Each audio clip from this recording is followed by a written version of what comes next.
ក្មេងស្រីទើបតែចូលឡានរោងចក្រដោយមិននឹកស្មានដល់មេដឹកនាំរោងចក្របានប្រកល់ទឹករ៉ែមួយដបឲ្យគាត់ដើម្បីបំបត្តិការស្រេកឃ្លានរបស់គាត់បន្ទាប់ពីក្មេងស្រីបានយកវានាងបានបើកវាហើយផឹកវាដោយមិនស្ទាក់ស្ទើរអស់រយៈពេលជាយូរមកហើយអ្នកដឹកនាំឃើញថាក្មេងស្រីបានផឹកទឹកគាត់បានសុំឲ្យគាត់ប្រកល់ទូរស័ព្ទដៃរបស់គាត់ក្មេងស្រីបានសួរគាត់ពីមូលហេតុការពន្យល់ដែលផ្ដល់ដោយអ្នកដឹកនាំគឺដើម្បីជៀសវាងការលួចបន្លំនៅពេលពួកគេសម្ភាសនៅពេលក្រោយដូច្នេះមធ្យោបាយតែមួយគត់ដើម្បីជៀសវាងបញ្ហានេះគឺត្រូវប្រកល់ទូរស័ព្ទរបស់អ្នកលើបែបនេះក្មេងស្រីចាប់ផ្ដើមដឹងថាមានអ្វីមួយមិនត្រឹមត្រូវខ្ញុំមិនគិតថានេះជារឿងធ្ងន់ធ្ងរទេវិនាទីបន្ទាប់ខ្ញុំចង់លើកទូរស័ព្ទខ្ញុំហើយទូរស័ព្ទទៅមិត្តប្រុសខ្ញុំដោយសម្ងាត់ដោយមិននឹកស្មានដល់វាត្រូវបានរកឃើញដោយអ្នកដឹកនាំមេដឹកនាំបានលួចទូរស័ព្ទដោយមិននិយាយអ្វីហើយក្មេងស្រីបានឃើញរឿងនេះហើយចង់យកវាមកវិញប៉ុន្តែបន្ទាប់មកគាត់ចាប់ផ្ដើមមានអារម្មណ៍វិលមុខវិនាទីបន្ទាប់គាត់បានដួលសន្លប់ដោយផ្ទាល់មានតែពេលនោះទេដែលគាត់ដឹងថាគាត់ត្រូវបានគេបោកបញ្ឆោតក្មេងស្រីនេះឆ្លាតណាស់ស្ទើរតែបំផ្លាញរឿងល្អរបស់យើងបន្ទាប់មកលោកគាត់ទៅតំបន់ដាច់ស្រយាលគ្រាន់តែលោកភូមិមហាសមុទ្រនៅពេលក្មេងស្រីភ្ញាក់ឡើងនៅទីនេះ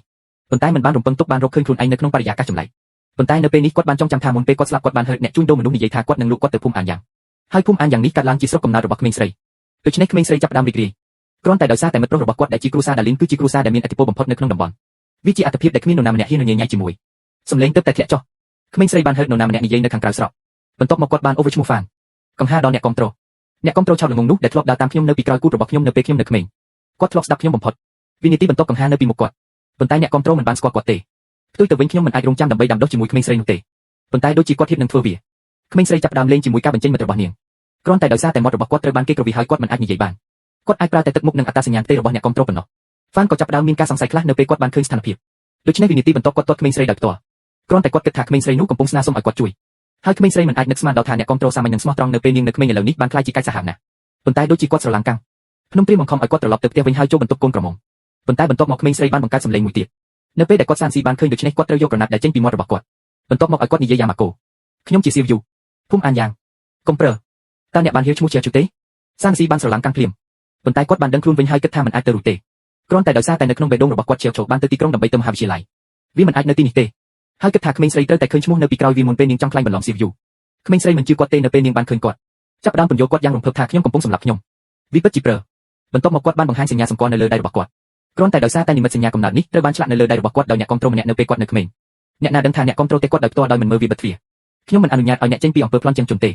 បន្ទាប់មកកង្ហាត្រូវបានរុញចូលទៅក្នុងមាត់របស់សេកបន្ទាប់មកប្រមានក្មេងស្រីមិនឲ្យជាប្រមាថប្អូនស្រីរបស់នាងឈ្មោះសៀវយូ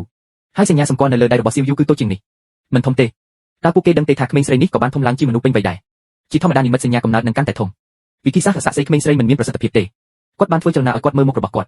់ឲ្យគាត់ជូតមុខឲ្យស្អាតហើយមើលទៅស្អាតដោយមិននឹកស្មានថាអ្នកគ្រប់គ្រងពិតជាស្ដាប់បង្កប់ខ្លាំងណាស់បន្ទាប់ពីបានស្ដាប់វានៅពេលនេះបាននិយាយថាដើម្បីបំពេញការស្រមើស្រមៃរបស់គាត់វិនាទីបន្ទាប់អាំងទឹកត្រូវបាននាំយកមកយកក្រណាត់សាំហើយជូតភាពកខ្វក់ចេញពីមុខរបស់គាត់តើអ្នកណាដឹងថាខ្ញុំកំពុងជូតកង្ហាប៉ុន្តែខ្ញុំឃើញថាមានអ្វីមួយមិនត្រឹមត្រូវតើអ្នកអាចស្គាល់ខ្ញុំឥឡូវនេះទេអ្នកថែមទាំងទៅសាលារៀនទៀតផងដោយមិននឹកស្មានដល់សានស៊ីមិនដែលស្រមៃថាក្មេងស្រីនឹងក្លាយជាស្រស់ស្អាតខ្លាំងណាស់នៅពេលពួកគេធំឡើងដូច្នេះខ្ញុំមិនជឿថានេះជាអ្នកលេងកុមារភាពរបស់គាត់គឺបងស្រីសៀវយូ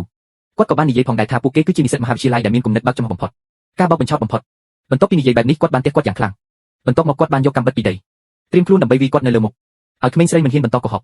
អ្នកណាដឹងថាក្មេងស្រីនោះមិនខ្លាចអ្វីទាំងអស់ពេលឃើញបែបនេះផ្ទុយទៅវិញប្រមានគាត់អំពីភ្នំរន្ទះតើអ្នកហ៊ានធ្វើយ៉ាងដូចម្តេចខ្ញុំមិនខ្លាចថាដាលីននឹងដឹងទេឮឈ្មោះដាលីនសានស៊ីភ័យស្លន់ស្លោភ្លាមវិនាទីបន្ទាប់គាត់បានរុញសេតត្រឡប់មកវិញដោយសារតែយ៉ាម៉ាកូបានកំណត់អត្តសញ្ញាណក្មេងស្រ